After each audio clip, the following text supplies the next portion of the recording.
সিনেমাটার শুরু হয় একটা বড় পাহাড়ি এলাকা থেকে। একটা মেয়ে পাহাড়ের গা বেয়ে ওপরে উঠছিল। ওর বাবা ওকে তাড়াতাড়ি ওপরে উঠতে বলে। তারপর দুজনেই পাহাড়ের চূড়ায় ওপরে একসাথে বসে। লোকটা ওর মেয়েকে বলে, এগুলো হচ্ছে ট্রোল পাহাড়। তোমার কি ছোটবেলার গল্প মনে আছে? মেয়েটা বলল যে হ্যাঁ, 1000 বছর আগে ট্রোলরা নেশা করে এখানে ওখানে ঘুরছিল। এমন সময় সূর্যের আলো ওদের গায়ে পড়ে আর ওরা সবাই পাহাড় হয়ে যায়। কিন্তু এসব কাহিনী কোনোদিনও সত্যি হয় না। ওর বাবা বলে সব কাহিনীতেই কোথাও না কোথাও সত্যি লুকিয়ে থাকে। মেয়েটা বলে, বাবা, এগুলো শুধুই একটা পাহাড় আর কিছুই নয়। লোকটা বলে, তোমার পাহাড় মনে হবে, কিন্তু যদি তুমি মনের চোখ থেকে দেখো তুমি অন্য কিছু দেখতে পাবে। মেয়েটা তখন চোখ বন্ধ করে ধ্যান লাগালো। তারপর চোখ খুলে ও পাহাড়টাকে ভালো করে দেখে। তখন ও সেখানে বেশ কয়েকটা দানবের মুখ দেখতে পায়। সেগুলো আবার নিমেষেই পাহাড়ের সঙ্গে মিশে গেল। মেয়েটা তখন চমকে ওঠে। লোকটা বলে, ট্রোলরা মাটি আর পাথর দিয়ে তৈরি। এরা রাতের বেলা ঘুরে বেড়ায় আর সূর্যের আলোকে ভয় পায়। সেই ঘটনার 20 বছর পেরিয়ে গেছে। আটলান্টিক মহাসাগরের কোনো এক সৈকতে ইউনিভার্সিটির কিছু লোকজন খোঁড়াখুড়ির কাজ করছিল। এক ভদ্রলোক ফোনে কথা বলছে। তারপর কথা হয়ে গেলে ও দলের একটা সদস্যকে জিজ্ঞেস করে নোরা কোথায়। মেয়েটা দূরে আঙুল দেখিয়ে বলে নোরা ওখানে মাটি খুঁড়ছে। ভদ্রলোক নোরার কাছে যায়। নোরা ওকে দেখে জিজ্ঞেস করে, কোনো সমস্যা হয়েছে? লোকটা বলল, ইউনিভার্সিটি থেকে ফোন এসেছিল। আমরা গত 6 মাস ধরে এখানে পরীক্ষা নিরীক্ষা করছি, কিন্তু হাতে কিচ্ছু পাইনি। টাকা পয়সাও খরচা হচ্ছে। কিন্তু নোরা ওর কোনো কথা শুনতে চাইল না। ও মাটি খুঁড়তে খুঁড়তে বলে, আমি আমার বাবার থেকে একটাই জিনিস শিখেছি, নিজের ওপর ভরসা রাখতে। তখনই ওর মনে হলো মাটির নিচে কিছু আছে। ও হাত দিয়েই কাদামাটি সরাতে থাকে। লোকটা চিৎকার করে অন্যদের জানিয়ে দিল। তারপর ও নোরার সাথে বসে খুঁড়তে থাকে। জিনিসটা রাক্ষসের মাথার খুলির মতো কিছু একটা ছিল।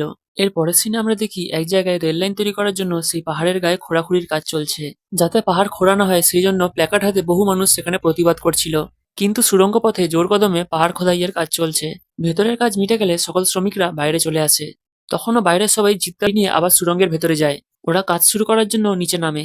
কিন্তু ওরা ভেতর থেকে অদ্ভুত একটা শব্দ শুনতে পেয়েই থেমে গেল। পাহাড়ে ধস নেমেছে। এই দেখে সবাই বাইরে ছুটে পালানোর চেষ্টা করছিল, কিন্তু খুব তাড়াতাড়ি পাহাড় ভেঙে যাওয়ার কারণে ওরা কেউ পালিয়ে যেতে পারল না।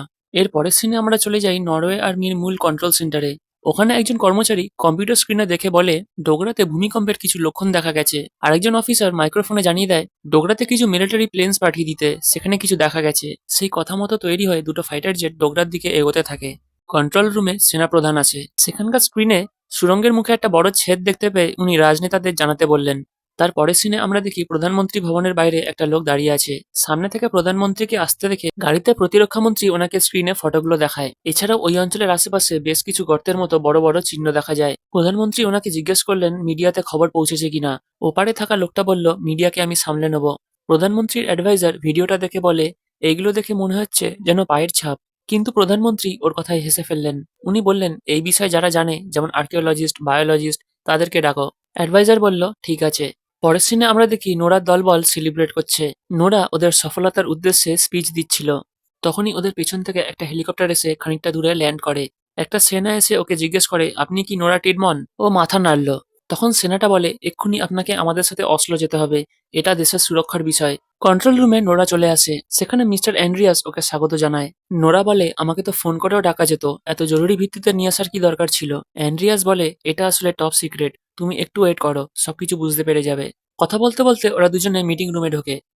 মিটিং রুমে অনেক মানুষজন বসে আছে। নোরা অ্যান্ড্রিয়াসের পিছু পিছু এগিয়ে যায়। সেখানে একজন পরিচয় করিয়ে দেয়, ইনি নোরা টিগমন আর ইনি বিলিয়েন্টোলজির প্রফেসর। সেনাপ্রধান বলল, রিপোর্ট দেখে মনে হচ্ছে এই চিহ্নগুলো প্রাকৃতিক কারণে হতে পারে। তখন নোরা স্ক্রিনে ভালো করে ভিডিওটা দেখছিল। ওখানে আরেকজন বলল, এই বড় বড় গর্তগুলো হয়তো সিঙ্কহোলের কারণে হতে পারে। নোরার পাশে বসে থাকা এক ভদ্রলোক বলে, না, এই জিনিসটা মাটির নিচে থাকা মিথেন গ্যাসের কারণে হয়েছে। নোরা ওদের যুক্তিতে খুব অবাক হয়ে যায়। ও বলে, এই চিহ্নগুলো তো দেখে পায়ের ছাপ বলে মনে হচ্ছে। এটা শুনে অ্যান্ড্রিয়াস খুশি হয়, কারণ সেও একই কথা বলেছিল। তখন সেখানে সিগারেট চলে আসে। ও বলল, যারা প্রোটেস্ট করছিল তাদের মধ্যে একজনের ভিডিও ফুটেজ ও পেয়েছে। সেটাকে স্ক্রিনে চালিয়ে দেখায়। ওই ভিডিও ফুটেজে একটা জোরে চিৎকার শোনা যায়। তখনই টানেলটা বিস্ফোরণে ফেটে উঠল। সবাই এদিক ওদিক ছুটে পালাচ্ছে, কারণ ওপর থেকে পাথরের বৃষ্টি পড়ছে। নোরা সিগারেটকে ওই ফুটেজটা আরেকবার রিপ্লে করতে বলে। তারপর ও ভিডিওটাকে এক জায়গায় স্টপ করতে বলল। ওরা স্ক্রিনে একটা অস্পষ্ট বড় দানবের ছবি দেখতে পায়। সকলেই খুব অবাক হয়ে গেল। এর পরের সিনে আমরা দেখি লেসজায় একটা বাড়িতে কুকুর শুয়েছিল। ও সামনে কিছু দেখতে পেয়ে চিৎকার করতে শুরু করে। সেই বাড়ির ভেতর একটা কাপাল বসে চা খাচ্ছিল। এমন সময় ওরা সেখানে ভূমিকম্প অনুভব করে। কুকুরটাও ভয়তে ওর ঘরের ভেতর ঢুকে গেল। বাড়িঘর খুব জোরে জোরে কাঁপছিল। ওরা বেসমেন্টের দরজা খুলে নিচে চলে যায়। সমস্ত জিনিস ভাঙতে শুরু করে। ওরা একে অপরকে জড়িয়ে বসেছিল। তখনই অন্ধকার হয়ে যায়। তারপর বেসমেন্টের দরজা খুলে যখন ওরা বাইরে আসে তখন দেখলো ওদের বাড়িঘর পুরো ভেঙে রয়েছে। মনে হলো কোনো বড় ঝড় বয়ে গেছে। ওদিকে মিটিং এ বসে থাকা সদস্যরা বলছিল এমন প্রাণী তো আগে কোনোদিনও দেখা যায়নি। নোরা জিজ্ঞেস করে এর পরের প্ল্যান কি। সেনাপ্রধান বলে এখনো কোনো প্ল্যান নেই। তখন নোরা বলে আমি ডোগরার মানুষদের জন্য নিজের কাজ ছাড়তে রাজি আছি, কিন্তু এখানে বসে আমি কিছু করতে পারবো না। তার পরের সিনে আমরা দেখি নোরা আমি যাচ্ছি, সেখানেও কিছু দেখা গেছে। ওরা হেলিকপ্টারে চেপে লেসজার উদ্দেশ্যে রওনা দিল। অ্যান্ড্রিয়াস নোরাকে জিজ্ঞেস করে তোমার এসব মাটি খোঁড়াখুড়ির কাজ পছন্দ হলো কেন। নোরা বলল আমার ছোট থেকেই ইচ্ছা ছিল তাই, এছাড়াও আমি নানা রকমের গল্প শুনেছিলাম সেই জন্য। আমার বাবা গল্পগুলো শোনাতো, উনি লোকসাহিত্যের প্রফেসর ছিলেন। অ্যান্ড্রিয়াস ওকে জিজ্ঞেস করে তোমার মা কি করে। নোরা বলল আমার মা মারা গেছে। অ্যান্ড্রিয়াস তখন জিজ্ঞেস করে তাহলে তুমি তোমার বাবার সাথে থাকো। নোরা বলে হ্যাঁ, আসলে আমার বাবা একটু আলাদা ধরনের মানুষ, সেই জন্য দুনিয়ার থেকে আলাদা হয়েই থাকে। ওনার চিন্তাধারা একটু অন্য রকমের, উনি গল্পকাহিনী একটু বেশি বিশ্বাস করেন। তখন নোরা আর অ্যান্ড্রিয়াস ওপর থেকে নিচে ভাঙা বাড়িটা দেখতে পেয়ে অবাক হয়ে যায়। ওদের হেলিকপ্টার ল্যান্ড করলো। ক্যাপ্টেন হোমস এগিয়ে এসে ওদের সাথে পরিচয় করে। ও বলল কিছু একটা ওখান থেকে খুব জোরে এসে নদী পার করে ঘাঁটির দিকে চলে গেছে। আমরা 3 কিলোমিটার পর্যন্ত পায়ের ছাপ পেয়েছি, তারপর সেটা গায়েব হয়ে গেছে। নোরা জিজ্ঞেস করলো পায়ের ছাপ গায়েব হয়ে গেছে। ক্যাপ্টেন হোমস বলল হ্যাঁ, আমরা আর কোনো প্রমাণ পাইনি। তারপর ওরা তিনজনে তাঁবুর ভেতর ঢুকলো। যাদের বাড়ি ভেঙে গেছে তাদের জিজ্ঞাসাবাদ করা হচ্ছিল। লোকটা বলল আমি অন্ধকারে কিছুই দেখতে পাইনি। নোরা জিজ্ঞেস করে অন্ধকারটা কি মেঘের কারণে হয়েছিল। লোকটা বলে না, ওটা কোনো পাহাড়ের অন্ধকার মনে হচ্ছিল, মনে হলো যেন কোনো পাহাড় হেঁটে চলে বেড়াচ্ছে। নোরা বলে আপনারা আর কিছু দেখেছিলেন যেটা আমাদের কাজে আসতে পারে এমন কিছু। লোকটা বলল না, আমার আর কিছুই মনে পড়ছে না। নোরা সেই জায়গা থেকে চলে যাচ্ছিল, তখনই পেছন থেকে মহিলাটা ডাকলো। উনি বললেন আমি একটা আওয়াজ শুনতে পেয়েছিলাম, যেন মনে হচ্ছিল কেউ কাঁদছে, খুব দুঃখে আছে। এর পরের সিনে আমরা দেখি ওরা বাইরে চারপাশটা ভালো করে দেখছিল। নোরা বলে আমি কেমন একটা অদ্ভুত গন্ধ পাচ্ছি। ও পায়ের ছাপ পড়া একটা গর্তের মধ্যে নামে। সেখানে কিছু প্রমাণ খোঁজার চেষ্টা করছিল, কিন্তু পেল না। অ্যান্ড্রিয়াস জিজ্ঞেস করে তাহলে এর পরে কি করবে। নোরা বলে এর পরে যে ছাপগুলো পড়েছে সেগুলো দেখে আসি। ওরা হেলিকপ্টারে করে যাচ্ছিল। একটা নির্দিষ্ট জায়গায় এসে ক্যাপ্টেন ক্রিস বলল আমরা এতটুকুই ছাপটা দেখতে পেয়েছি, এর পরে আর কিছু নেই। নোরা ওর ডায়েরিতে কিছু লিখছিল। তারপর নোরা একটু অস্বস্তি প্রকাশ করে বলে আমাদের একজনের সাথে দেখা করতে যেতে হবে। তার বাবা তুমি বন্দুকটা নিচে করো। লোকটা যখন বুঝতে পারলো যে ওটা ওরই মেয়ে তখন ও বন্দুক নিচে করে। তারপরে সেখানে ক্যাপ্টেন ক্রিস চলে আসে। ওরা একে অপরের দিকে বন্দুক তাক করে দাঁড়ায়। নোরা আর অ্যান্ড্রিয়াস ওদের দুজনের পরিচয় দিয়ে ব্যাপারটা শান্ত করে। ওরা সবাই ঘরের ভেতর ঢুকলো। সেখানে দেওয়ালে খবরের কাগজ কাটা ও নানা রকমের ছবি লাগানো আছে। নোরা ওর বাবাকে ভিডিও ক্লিপটা আর পায়ের ছাপের ছবিগুলো দেখায়। তারপর ও বলে বাবা আমি তোমার কাছে এসেছি কিছু সাহায্যের জন্য, যদি তোমার কাছে এমন কিছু থাকে যেটা আমাকে সাহায্য করবে, কারণ এই পাহাড়গুলোকে তোমার থেকে ভালো কেউ চেনে না। ওর বাবা বলল আগে নরওয়েতে 1840 সাল পর্যন্ত এই ট্রোলসদের সঙ্গে যারা মিশতো তাদেরকেই শাস্তি দেওয়া হতো। তারপরেই এই ট্রোলসরা বিলুপ্ত হয়ে যায়। এর একমাত্র কারণ হচ্ছে নরওয়ের ক্রিশ্চিয়ানাইজেশন। 1000 বছর আগে পর্যন্ত ট্রোলসরা এখানে ওখানে ঘুরে বেড়াতো। তখন নোরা বলে বাবা ট্রোলসরা যদি বিলুপ্তই হয়ে যায় তাহলে ওদের ডিএনএ স্যাম্পেল, হাড়গোড় এইসব আমরা পাইনি কেন, আর তুমি ছাড়া এইসব কথাগুলো আর কেই বা জানে। তখন ওর বাবা বলে আমি সত্যিটা জেনে গেছিলাম, তখনই আমাকে ওরা পাগলাগারদে পাঠিয়ে দেয়। আর দেওয়াল থেকে একটা ছবি বের করে বলে এই লোকটাও সত্যি জেনে গেছিল, কিন্তু এর সঙ্গেও খুব খারাপ পরিণতি হয়। এই বলে সে অন্য ঘরে গিয়ে ব্যাগ গোছাতে থাকে। তারপর ও নোরাকে বলল তাড়াতাড়ি চলো, আমাদের দেরি হয়ে যাবে। ওরা হেলিকপ্টারে করে সেই জায়গাটায় এলো যেখানে পায়ের ছাপটা শেষ দেখা গেছে। নোরার বাবা হাতে থাকা ম্যাপটার সাথে সেই জায়গাটাকে মিলিয়ে দেখছিল। তখনই ও জানলা থেকে কিছু দেখতে পেয়ে ক্যাপ্টেন ক্রিসকে হেলিকপ্টার নিচে নামাতে বলে। হেলিকপ্টার থেকে নেমেই উনি ছুটতে ছুটতে পাহাড়ের এক জায়গায় চলে যান। তিনজনে দূর থেকে দাঁড়িয়ে দেখছিল। নোরা থাকতে না পেরে ওর বাবার কাছে যায়। ওর বাবা ম্যাপটা দেখে বলছিল এখানে সবকিছু গড়বড় আছে, সবকিছুই ম্যাপের সাথে কোনো কিছুই মিলছে না। এই বলে ও নোরাকে ম্যাপটা দেখায়। তারপর বলে তোমার ছোটবেলার গল্প মনে আছে। নোরা বলে বাবা তুমি যাদের কথা বলছো তাদের শুধু গল্পতেই শোনা যায়। ওর বাবা বলল ডাইনোসরকে আমরা প্রথমে গল্পের অংশই ভাবতাম, কিন্তু ডাইনোসর তো ছিল, তার মানে এরাও আছে, মাটি আর পাথর দিয়ে তৈরি। নোরার তখন কিছু একটা মনে পড়লো। ও আবার সেই গন্ধ পায়। নোরা ওর জ্যাকেট থেকে ডায়েরিটা বের করে। এদিকে সূর্যের আলোকে ঢেকে মেঘ করে আসে। ওরা দুজনে দাঁড়িয়ে আছে, পেছনে একটা চোখ খুলল। নোরা আর ওর বাবা পেছন ফিরে দেখে খুব অবাক হয়ে যায়। অ্যান্ড্রিয়াস আর ক্যাপ্টেন ক্রিসও সাবধান হয়। ধীরে ধীরে পাথর ভেঙে সেটা দানবের চেহারা নিতে থাকে। নোরা ওর বাবাকে নিয়ে ছুটে পালাচ্ছিল। ক্যাপ্টেন ক্রিস ওদেরকে হেলিকপ্টারে তুলে আকাশে উড়ে যায়। সকলেই ট্রোলকে দেখে ভয় পেয়ে গেল। ক্রিস বলে এই ফুটেজটা দপ্তরে দেখাতে। সেই মতোই ওদের দপ্তরে লাইভ ফুটেজ পাঠানো হয়। সিগারেট ছুটে গিয়ে মেম্বারদের ফুটেজটা দেখতে বলে। প্রধানমন্ত্রী দানবটাকে দেখে খুব অবাক হয়ে যায়। তার পরের সিনে আমরা দেখি ওরা সেনা দপ্তরে ফিরে আসে। নোরা ওর বাবাকে বলল তুমি মেম্বারদের সামনে ট্রোল কথাটা একবারও তুলবে না, কিন্তু ওর বাবা বলে ফেলে। প্রতিরক্ষা মন্ত্রী বলে এই ট্রোলটা আবার কি জিনিস, এখানে কোনো গল্প টল্প চলছে নাকি। নোরা এই ট্রোলের ব্যাপারটা ঘোরানোর চেষ্টা করছিল, কিন্তু ওর বাবা জোরে জোরে কথা বলতে থাকে। উনি বললেন তোমাদের এখন ডোগরার ওপর থেকে কোনো রেল লাইন বানানোর দরকার ছিল না, তোমরা প্রকৃতির সাথে খেলা করলে এমনিই হবে। তখন প্রতিরক্ষা মন্ত্রী ওর বাবাকে বাইরে নিয়ে যেতে বলে।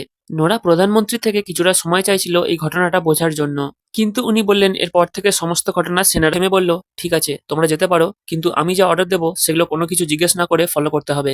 ওরা রাজি হয়ে যায়। তারপর ওরা তৈরি হয়ে গাড়ি নিয়ে বেরিয়ে একটা জঙ্গলের মাঝখানে এসে যায়। ওরা গাছ কেটে চারপাশে ঘেরাবন্দি করে আকাশে ড্রোন ছেড়ে দিল। তারপর ট্রোলের অপেক্ষা করতে থাকে। জঙ্গলের চারিদিকে ওরা অস্ত্রশস্ত্র নিয়ে তৈরি হয়ে পড়ে। নোরা আর ওর বাবা একসাথে দাঁড়িয়ে পুরোনো দিনের কথা বলছিল। কিছুক্ষণ পরেই ক্রিসের কাছে খবর আসে দৈত্যটাকে দেখা গেছে। ও দূরবীন দিয়ে ট্রোলকে আসতে দেখে। ওরা সকলে ট্যাঙ্কারের পেছনে এসে দাঁড়ায়। ওইদিকে সেনা দপ্তর থেকেও সকল মেম্বাররা দেখছিল। ট্রোল এক জায়গায় এসে দাঁড়িয়ে পড়ে। ও বুঝতে পেরে গেছিল এখানে মানুষ আছে। ক্যাপ্টেন ক্রিস অর্ডারের অপেক্ষায় ছিল। ওকে সেনাপ্রধান হামলা করার অর্ডার দেয়। সেনারা ট্রোলের ওপর হামলা শুরু করলো, কিন্তু ওর কোনো ক্ষতি হলো না। ক্ষতগুলো নিজে থেকেই ছেড়ে যায়। ট্রোলের কিছু হচ্ছে না দেখে ক্রিস সবাইকে একসাথে হামলা করতে বলে। সেই মতোই ওর ওপর গোলাবাজি শুরু হয়। চারপাশ থেকে ওকে মেরে ফেলার চেষ্টা করা হচ্ছিল। তা সত্ত্বেও ট্রোলের কিচ্ছু হলো না। তখন ক্রিস সবাইকে পালাতে বলে। ট্রোল ওদের দিকে জ্বলন্ত গাড়ি ছুড়ে ফেলে। সামনের দিকে পালানোর জায়গা না পেয়ে ওরা একটা ঢিপির পিছনে এসে লুকায়। নোরা দেখে ওর পাশে একটা জওয়ান জিসাস ক্রাইস্টকে স্মরণ করছে। ঠিক ওদের পেছনেই ট্রোল এসে দাঁড়ায়। ওর বাবা বলল আমাদের এখান থেকে পালাতে হবে, নয়তো ও সবাইকে মেরে ফেলবে। ওরা সেই জায়গা থেকে আস্তে আস্তে কেটে পড়ছিল। ঠিক তখনই ওই জওয়ানটাকে ট্রোল হাত দিয়ে তুলে নেয়। তারপর ওকে ওপরে থেকে ছেড়ে দিয়ে ভোজন করলো। নোরার বাবা বলে ট্রোল খ্রিস্টিয়ানদের গন্ধ চেনে। উনি ট্রোলের সামনে এসে ওকে শান্ত হতে বললেন। নোরা আর অ্যান্ড্রিয়াস ওকে অবাক হয়ে দেখছিল। এমন সময় ওর পেছন থেকে আগ্নেয়াস্ত্র ঘুরিয়ে আবার হামলা শুরু করা হয়। ট্রোল নিজেকে বাঁচাতে যাবে, তখনই ওর পায়ের আঘাতে নোরার বাবা ছিটকে যায়। নোরা ওর বাবার কাছে ছুটে গেল। ট্রোলকে দেখে মনে হচ্ছিল ও এই ঘটনায় খুবই দুঃখিত। এদিকে নোরার বাবাও মারা গেলেন। পরের সিনে আমরা দেখি নোরা ওর বাবার সাথে কাটানো ছোটবেলার ছবিগুলো দেখছিল। তারপর ও সেই ডেস্কেই ঘুমিয়ে পড়ে। এভাবেই সকাল হয়ে গেল। ক্রিস আর অ্যান্ড্রিয়াস ওর কাছে আসে। নোরা ওদেরকে জিজ্ঞেস করে কোনো খবর পাওয়া গেছে কিনা। ক্রিস বলল আমাদের ড্রোন এখনো খুঁজছে, কিন্তু কিছুই দেখতে পাইনি। এরপরে এয়ারফোর্স হামলা করবে। কথা শুনে নোরা একটু অবাক হয়ে যায়। ক্রিস বলল সরকার আর কোনো ঝামেলা চায় না। এমন সময় অ্যান্ড্রিয়াস নোরার কাছে একটা ছবি দেখতে পেয়ে সে নিজের পকেট থেকেও একটা ছবি বের করলো। ও নোরাকে বলে তোমার বাবা বলেছিল ট্রোলরা সূর্যের আলো সহ্য করতে পারে না, কিন্তু এই ছবিতে দেখো ট্রোলের মাথায় সূর্য আঁকা রয়েছে। নোরা তখন বলে আমরা আর কি কি জানি এই ট্রোলের ব্যাপারে। অ্যান্ড্রিয়াস বলল ক্রসেস এমন কিছু একটা শুনেছিলাম। তখন নোরার মনে পড়ল ওই জওয়ানটাও হাতে ক্রসেস নিয়ে জিসাস ক্রাইস্টকে স্মরণ করছিল। নোরা একটা বই বের করে দেখায় যে ওখানে লেখা রয়েছে ট্রোলরা খ্রিস্টিয়ানদের রক্ত শুকেই চিনতে পারে। ক্রিস বলে তোমরা এখন এইসব গল্পে বিশ্বাস করছো? তখন নোরা ওই বইয়েরই একটা ছবি দেখে থেমে যায়। এর পরের সিনে আমরা দেখি সুরক্ষামন্ত্রী নোরার কথায় বিশ্বাস করতেই চাইছে না। নোরা স্ক্রিনে একটা ছবি দেখিয়ে বোঝাতে চাইলো যে ট্রোলরা চার্চের উপর পাথর দিয়ে হামলা করত কারণ তারা চার্চের ঘন্টা সহ্য করতে পারতো না। ক্যাপ্টেন ক্রিস ওদের থেকে কথা বলার পারমিশন চেয়ে বলল এই দৈত্যটার ওপর আমাদের কোনো আধুনিক অস্ত্রই কাজে দিচ্ছে না। তাই আমার মনে হয় প্রফেসর টিডমন যেটা বলছে সেটা একবার করে দেখা উচিত, কারণ এমন ঘটনার সম্মুখীন এর আগে আমরা কোনোদিনও হইনি। সেনাপ্রধানও ওর কথায় সম্মতি দেয়। প্রধানমন্ত্রী অপারেশন শুরু করতে বলে। এর পরের সিনে আমরা দেখি মনিটরে একটা সংকেত আছে। একটা মহিলা অফিসার সেনাপ্রধানের কাছে গিয়ে কিছু বলল। তখন উনি মেম্বারদের উদ্দেশ্যে বললেন রাক্ষসটা দক্ষিণ পূর্ব দিকে এগোচ্ছে। এর পরের সিনে আমরা দেখি একটা টুরিস্ট স্পটে প্রচুর লোকজন ঘোরাফেরা করছে। একটা বাচ্চা ছেলে আইসক্রিম কিনে ট্রোলের মূর্তির সামনে এসে দাঁড়ায়। কিছুক্ষণ পরই সেখানে ভূমিকম্প শুরু হলো। মানুষজনেরা বুঝতে পারছিল না কি হচ্ছে। তখনই সেখানে ট্রোল হাজির হয়। ওকে দেখা মাত্রই সবাই এদিক ওদিক ছুটতে শুরু করে। ট্রোল দেখে সামনে থেকে 4টে হেলিকপ্টার আসছে। হেলিকপ্টারের নিচে চার্চের বড় বড় ঘন্টা ঝুলছিল। ট্রোলের সামনে জোরে জোরে ঘন্টা বাজার কারণে ও খুব বিরক্ত হচ্ছিল। নোরা ওর অবস্থা দেখে বলে উপায়টা কাজে দিচ্ছে। অতিরিক্ত ঘন্টার আওয়াজ ট্রোল সহ্য করতে না পেরে হাঁটু গেড়ে নিচে বসলো। পাশ থেকে একটা দোকান তুলে ও হেলিকপ্টারে ছুড়ে মারে, আর সেটা জঙ্গলে পড়ে ব্লাস্ট হয়ে যায়। ও আরেকটা হেলিকপ্টার ধরে অন্য একটা হেলিকপ্টারের গায়ে ছুড়ে মারলো। তখন 2 নম্বর হেলিকপ্টারটা ভেঙে নিচের দিকে পড়ে যাচ্ছিল। ঠিক ওর নিচেই বাচ্চাটা আইসক্রিম হাতে দাঁড়িয়ে আছে। ওর বাবা ছুটে এসে বাচ্চাটাকে জড়িয়ে ধরে, কিন্তু ট্রোল হেলিকপ্টারটা ধরে নিল, পড়তে দিল না। নোরা বলল দেখলে বাচ্চাটাকেও বাঁচালো। তারপর হেলিকপ্টার ফিরে আসে আর ট্রোলও ওই জায়গা থেকে চলে যায়। বিভিন্ন দেশের নানা খবরের চ্যানেলে ট্রোলের খবরটা ছড়িয়ে পড়ে। একটা নিউজ চ্যানেলে বলছিল ট্রোল এখন রাজধানী অসলোর দিকে এগোচ্ছে। নোরা, অ্যান্ড্রিয়াস আর ক্রিস দপ্তরে ফিরে আসে। প্রধানমন্ত্রীকে নোরা বোঝানোর চেষ্টা করছিল যে আমাদের বোঝার জন্য আরেকটু সময় লাগবে। ঘন্টার ব্যবহারটা কাজে দিয়েছে। কিন্তু প্রধানমন্ত্রী বললেন যে আমাদের হাতে অত সময় নেই, এর সাথে শক্তি দিয়ে লড়তে হবে, অন্ধবিশ্বাসে নয়। নোরা বলল আমরা যদি জানতে পারি যে ও অসলোর দিকে কেন এগোচ্ছে তাহলে আমরা হয়তো এটা আটকাতে পারবো। কিন্তু প্রধানমন্ত্রী ওর কোনো কথা শুনলেন না।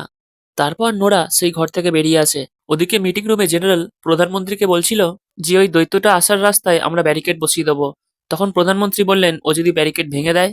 তখন সুরক্ষামন্ত্রী বলল আমাদের মিসাইল রেডি আছে, শুধু আপনি পারমিশন দিচ্ছেন না। জেনারেল বলে, আপনি যেটা বলছেন তাতে অনেক ক্ষতি হবে। প্রধানমন্ত্রী বলল যে আপনারা এই ব্যাপারে আমাকে বলেননি কেন?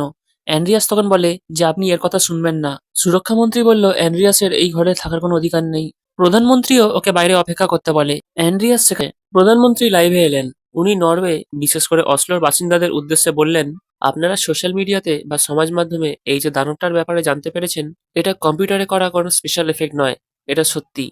ওই দৈত্যটা পাহাড়ের বুক চিরে বেরিয়েছে। জানা গেছে ও এখন অসলোর দিকে এগোচ্ছে। এই সময় আপনাদের সুরক্ষাই আমাদের প্রথম কাজ। আর সে কথা মাথায় রেখেই আমরা অসলো আর তার আশেপাশের এলাকা খালি করছি। আপনারা মিলিটারিদের সাথে সহযোগিতা করুন। এর আগেও যখন বিপদ এসেছে আমরা একে অপরের সাহায্য করেছিলাম, আর এখনো করব।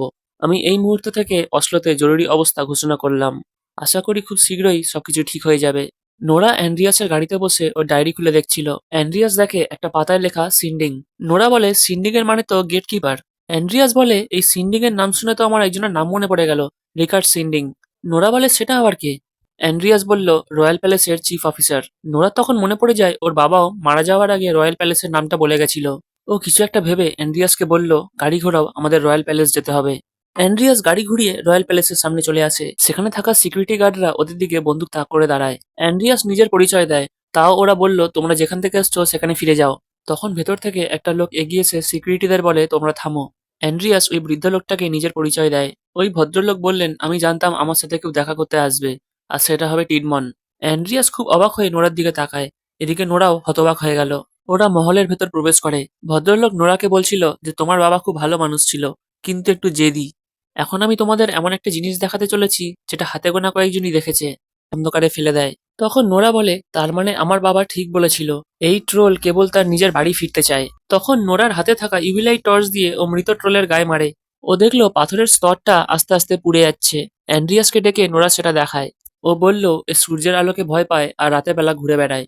অ্যান্ড্রিয়াস বলল, আমরা তো ট্রোলকে দিনের বেলা দেখেছিলাম। তখন নোরা বলে, আমরা দিনের বেলা দেখেছি, কিন্তু ডাইরেক্ট সূর্যের আলোতে দেখিনি। অ্যান্ড্রিয়াস বলে, আমরা তাহলে এই রাতের বেলা সূর্যের আলো কোথা থেকে পাবো? নোরা একটু ভেবে ভদ্রলোককে বলল, আপনার কাছে কোনো সবথেকে বড় গাড়ি আছে? ওদিকে সমস্ত সেনা তৈরি হয়ে রয়েছে ট্রোলের অপেক্ষায়। ট্রোল এগিয়ে আসছিল। দপ্তর থেকে জেনারেল হামলা করার নির্দেশ দেয়। সেই মতো সেনারা গোলাবাজি শুরু করে। ওদিকে নোরারও একটা গাড়ি জোগাড় হয়ে গেল।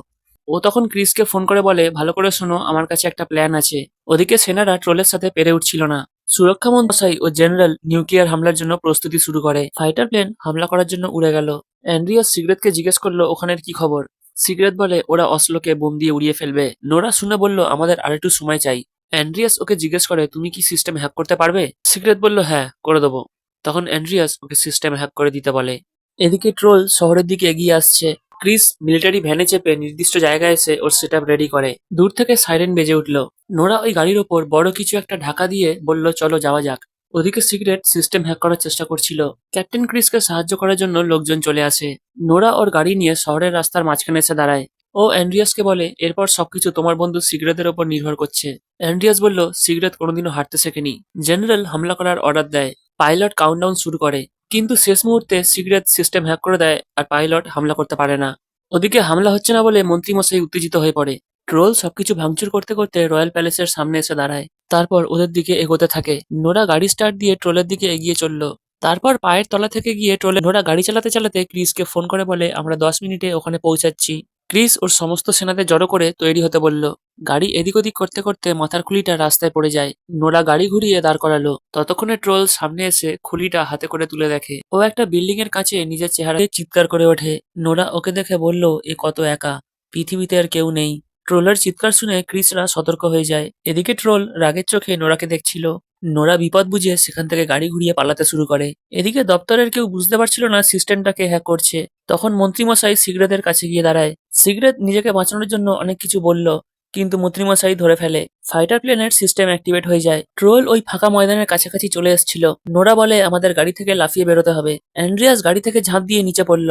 ট্রোল নোরার গাড়িতে ঝটকা মারার আগেই নোরা গাড়ি থেকে বেরিয়ে যায়। ও মাটিতে পড়েছিল। ট্রোল ওকে চটকানোর জন্য পাটা উপরে তোলে। তখন ক্রিস ওকে বাঁচানোর জন্য গাড়ির হর্ন বাজাতে বলে। আর ট্রোলের মনও অন্যদিকে ঘুরে গেল। সেই সুযোগে অ্যান্ড্রিয়াস নোরাকে নিয়ে পালিয়ে যায়। ট্রোল দেখে ওকে চারপাশে ঘিরে ফেলা হয়েছে। ফাইটার জেট টার্গেট লক করছিল। ক্রিস ছুটে গিয়ে মিটার অন করতে থাকে। চারপাশের গাড়িগুলোতে থাকা ইভি লাইটগুলো এক এক করে জ্বলে ওঠে। ট্রোল সেই আলো সহ্য করতে পারছিল না। পাইলট বলে, সেখানে কিছু লোক দেখা যাচ্ছে, কি করব? জেনারেল মিশন অ্যাভয়েড করতে বলে, কিন্তু মন্ত্রীমশাই উত্তেজিত হয়ে গেল। ও ট্রোলকে মারতে চাইছিল। এমন সময় সিগারেট এসে মন্ত্রীমশাইকে এক থাবড়া মেরে নিচে ফেলে দেয়। ট্রোলকে আটকে দিতে পেরে ওরা খুব মজা করছিল, কিন্তু ট্রোলকে কষ্ট পেতে দেখে নোরার খুব খারাপ লাগে। ও বলে, এটা আমরা খারাপ করছি, এভাবে তো ওকে আমরা মেরে ফেলবো। ও ছুটে গিয়ে পাওয়ার অফ করে দেয় আর সব লাইট লিভে গেল। নোরা ছুটে এসে ওকে বলে, তুমি ফিরে চলে যাও, না হলে এরা তোমাকে মেরে ফেলবে। তুমি পাহাড়ের দুনিয়াতেই চলে যাও। ক্রিস ও সঙ্গীদের বন্দুক নামাতে বলে। ট্রোল শান্ত হয়ে নোরার কথা শুনছিল। তখনই আকাশের এক কোণ থেকে সূর্য ওঠে আর ট্রোল সেই আলো সহ্য করতে না পেরে মাটিতে পড়ে যায়। নোরা ওর সামনে গিয়ে দেখে ট্রোলের চোখটা ধীরে ধীরে পাথর হয়ে যাচ্ছে। কিছুক্ষণ পর সেই জায়গায় প্রধানমন্ত্রীর কনভয় চলে আসে। অ্যান্ড্রিয়াস প্রধানমন্ত্রীর কাছে গিয়ে বলে, আমি এই কাজটা ছেড়ে দিতে চাই, কারণ আমার রাইটার হওয়ার ইচ্ছা। চলে যাওয়ার সময় ও নোরাকে জিজ্ঞেস করে, আচ্ছা বাইরে তো অনেক ট্রোল থাকতে পারে, হয়তো কেউ পাহাড়ে লুকিয়ে আছে। নোরা ওর কথা শুনে একটু হাসলো।